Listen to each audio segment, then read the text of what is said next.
Now for my favorites is the MRP process.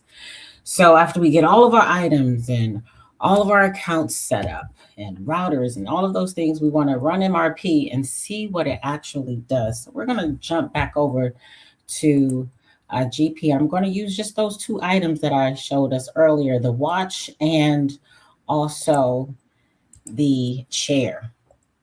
So to get to MRP to see your what MRP has done for you, we do two operations. The way to set these up in GP is again back to our item card. So in GP versus BC, from what I understand, these things are they have their own separate cards that you well, its own cards rather in BC. GP is a little different. GP has its own separate card for each thing that it's doing. So if you notice, I have my go-to window set up on my item maintenance card. You can get to here in another way, but for the purpose of timing, on my item maintenance card, I can get to two windows, my item resource planning card and my item engineering card. So when an item is initially created in GP, the item engineering window will populate. It's a little bit more detail when you have manufacturing set up. If you notice, if I have an item that is set up as a bill of material, it's a make. But when you first create the item, it will come in as a buy. So if I wanted to put one of my buy items or my components of my bill of materials into GP, it's naturally going to come up as a buy item. Even if I put an item in that I know is going to be turned into a finished good, a bill of materials item, it's still going to come in as a buy. And we have to switch that over to a make item. With it being switched over to a make item, it starts to do something. With that, you have different fulfillment methods. I want you to also pay attention to your item statuses. We have quite a few: inactive, obsolete, pre-release, release, and service. All of these can be acted upon in GP with a message that will warn you basically that these items are in these statuses and do you want to proceed. Also, we have our fulfillment method. Our fulfillment methods are we have three: your make to stock, your make to order manual, and your silent. Make to stock means everything that you're going to do is manual. MRP is going to look at it manually when it looks at supply and demand. Your make to order manual means when you are creating a sales order. If you want that item line to create a manufacturing order, you would have to do that piece manually. And then you have your make to order silent, which is a lot more automated. Every time you put a bill of material item onto a sales orders line, it will automatically create that manufacturing order and link it back to the sales order. From there, we also can place in our dates. If you have a date effective that is outside of your future date, then it will let you know that this item is not active. Do you want to proceed? You can trick the system and you can proceed by changing the system's date. The system date or the GP user date is not to be confused with the GP system date or the Microsoft date that you have running in your background. Now, with that being said, the next thing for creating this item for MRP to pick up, I'm sorry, let me go back to that window. Let me show you this again. Sorry. You see here where we have calculate MRP. We need, in order for MRP to pick up an item, you have to tell it to do so. So calculate MRP for this item. Now, you can be really, really specific and complex with how you want MRP to calculate for an item. I'm not going to go into too much detail, but I'm going to give you a little bit. I also want you to notice to the bottom left, right of my screen. You see the routing. When you have a manufacturing orders item or a BOM item, it's going to calculate MRP and it's also going to look out to that routing because of timing. With that being said, from here, we can get back to our item maintenance card, but we want to go to our item resource planning card. This is where you become complex and you start setting up your different default values and your site values and how your order policies work through your MRP system and how the item is being replenished. Now, on your item resource planning card and your item engineering card, they both have three different ways that you should treat your BOM or your item as: make, buy, or make and buy. Back to your item resource planning card on your replenishment side, you have those same things. So make sure to keep MRP running properly. The item resource maintenance card and your item engineering card say the same replenishment method. Now notice we have site levels, default and site. We're going to use a site for right now. At my site, notice I'm telling it to calculate MRP, which is the same for my item engineering card. I'm also telling it to do its generations. Generate to suggest, to move in, move out, and cancel. In addition to that, I'm giving it an order policy. We have 4 that will actually do something for MRP and 1 that will not do anything at all. So not planning it means it won't do anything at all, even if you have it calculated to run for MRP. Lot for lot, 1/1, sales order, demand over supply, fixed order point. So if I want to always order 100, that's always what that MRP is going to suggest for me. A period order quantity, meaning days, week, months, years, and use PO generator, which is a newer operation in GP that says every time MRP runs this, make sure you go out and tell the purchase order generator to look at it and create my supply and my demand. With that, we also have our order point quantities, our mins, our maxes, our safety stock, and then our lead times. Okay, so from there, once you have all of that set up, then you run what's called the regeneration in MRP. So under our manufacturing transactions, MRP regeneration, what the regeneration does, it can regenerate based off of a global setup, which I'm not going to take you into right now. But once you do that setup, you can run for your buckets, days, weeks, months, or no bucket. This can be based off of a user. It can also be global. With that being said, when you tell it how to run, it'll give you your start and your end date and run and give you data. Based off of that, you can do a full regeneration, means look at the entire database from a period of time, or just do a net change. So meaning I ran it yesterday, but I want to see what the impact will be if I run it backwards or forward. So I can backdate this, or I can run forward. Once you run that, you can continue. You can see history of your runs from when you ran MRP. You can also look at exception reports from here. And this exception report, I'm not going to bring it up because it takes a while to open. It just gives you a list of what has occurred with the MRP suggestions. From there, you can create a smart list that does this, so you don't have to necessarily look at that report. And then, of course, you have your process that gives you the history in your exception report. And this will process the MRP for you. Now, with that being said, I'm going to use a overall window for this example, and I'm going to use my available to promise total for showing you the results of MRP when I ran it last. Now, you can make this very intricate, but for sake of timing, I'm just looking at the item number from the chair to the watch. I can look at this by site if I wanted to, but generally, once this populates, now I have my data. So you see my supply. You also see a demand.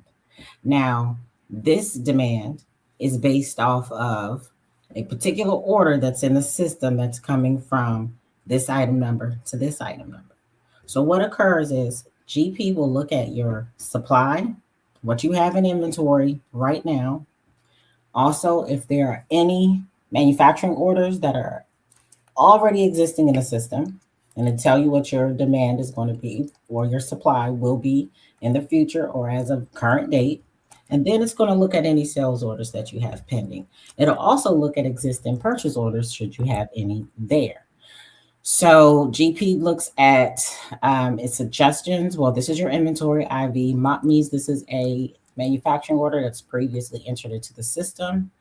MPO is your suggested purchase order, which from here, if you have a suggestion, you can transfer this to a PO or you can delete it. Same thing with your manufacturing orders that MRP will suggest for you. You can turn those on, or you can create or generate the manufacturing order, or you can delete it.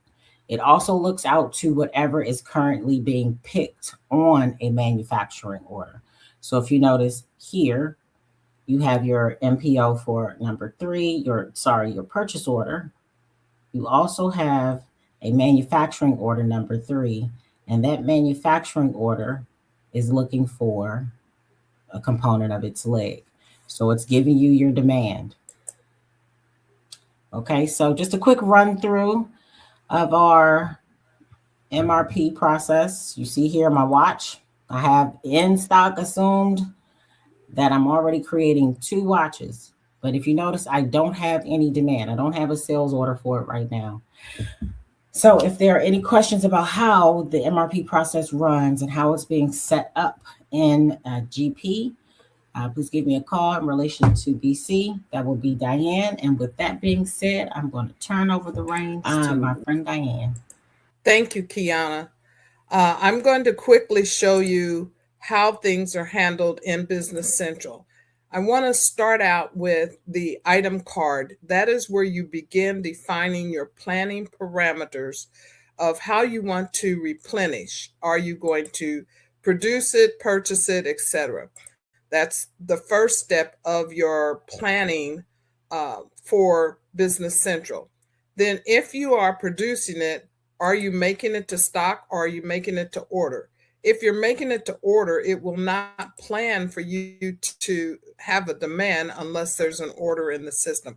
We've already covered then from there in the produced area, your routing and your bombs. The second step in our planning is the actual planning. How am I going to then determine the replenishment? If I leave this as blank, it assumes that I am not going to plan for this item at all. It will not suggest anything for you. It will skip this item. We can have fixed reordering, and notice that as I change these reordering policies, the parameters for the reorder will become editable at different points.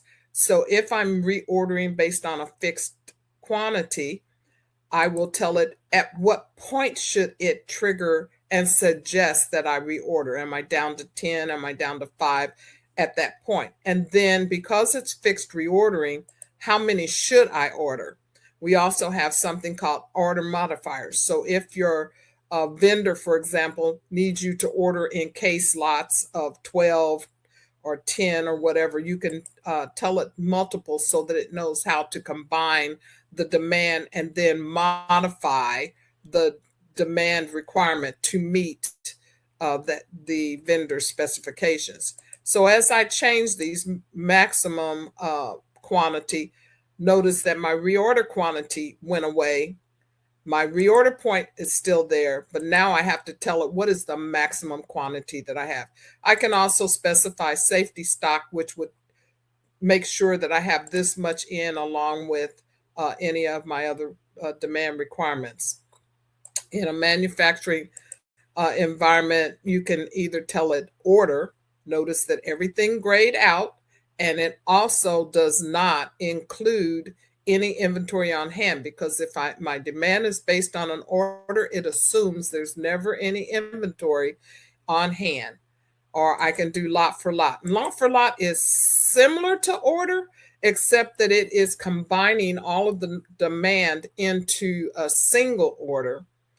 And it will use inventory on hand. You have a safety stock on hand, but you do not have a reorder point. You can have order modifiers.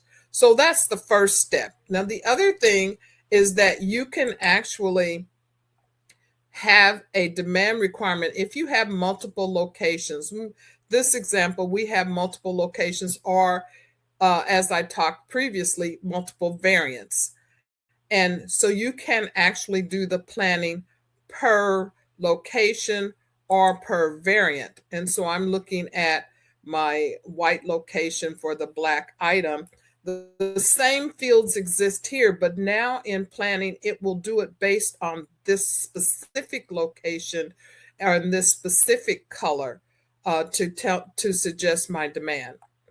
Once I have configured all of my planning requirements on my item card or my stock keeping unit card, then we have a worksheet. We love our worksheets. So we have what's called a planning worksheet where we would calculate our requirements.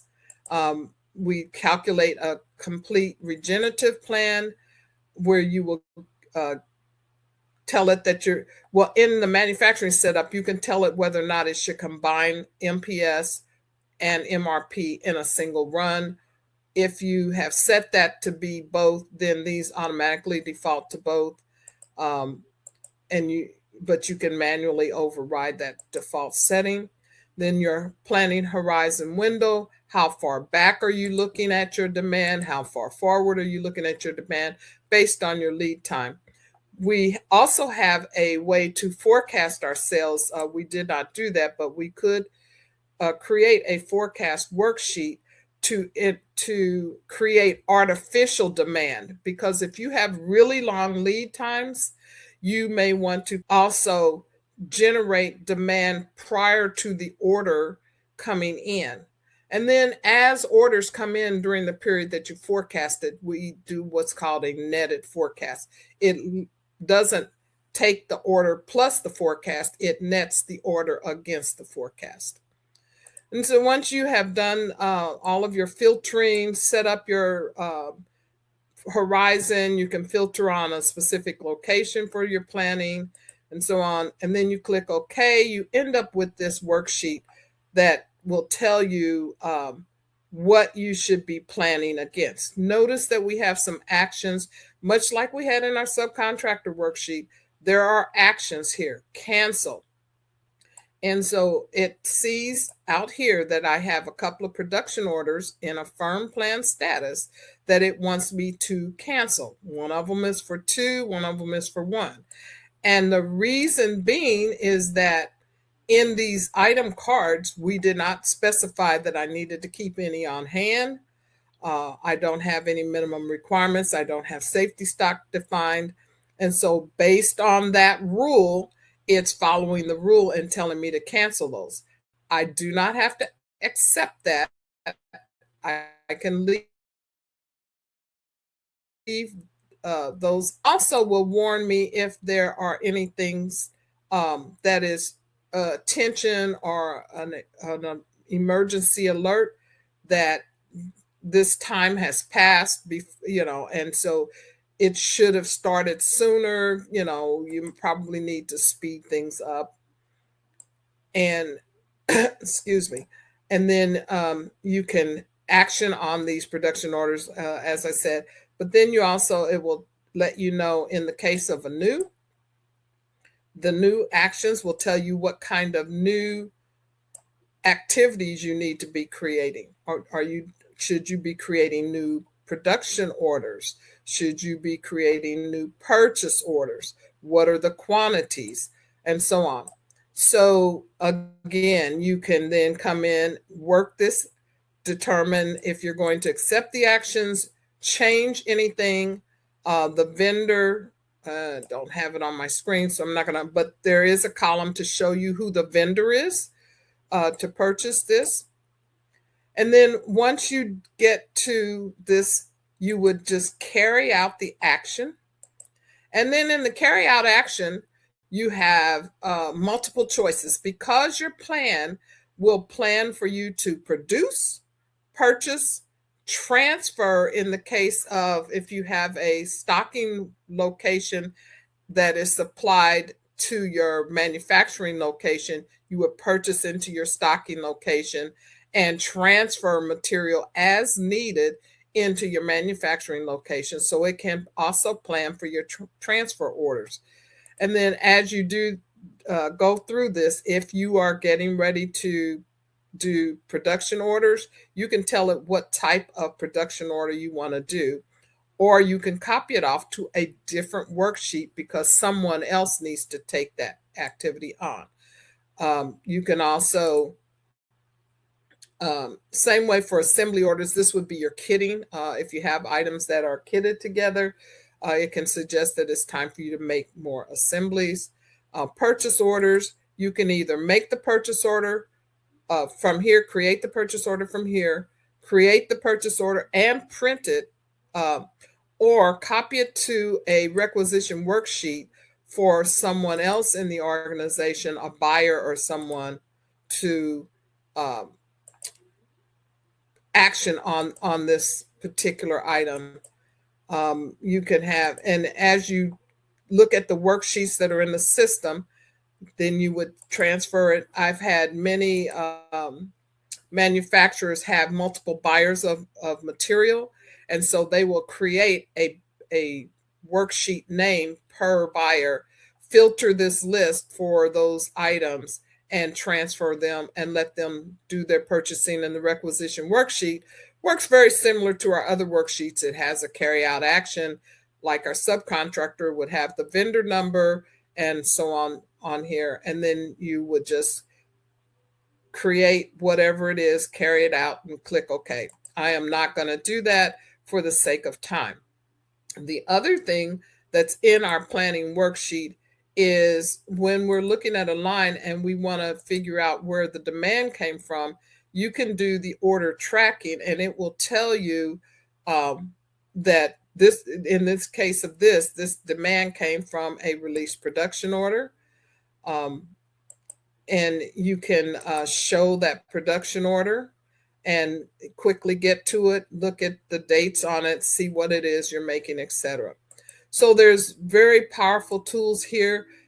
Most people will run this once a day, once a week, depends on how long it takes you and how many items you have.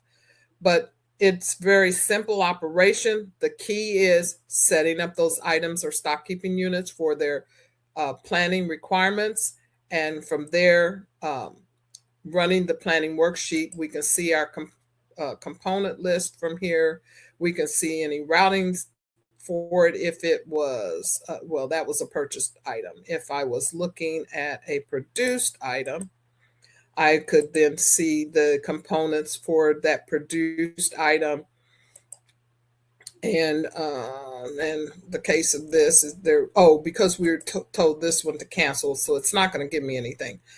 The other thing to note is that it does create production orders here.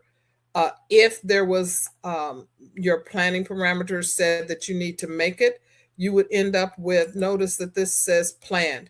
It will actually make planned production orders, and then which will then create the demand for your purchased items. So that's why when you run this planning worksheet, you want to run it complete without any of the item filters, so that it sees everything completely as you would need them. So it creates a planned production order if necessary, and uses that planned production order to create the demand for the purchased items, etc.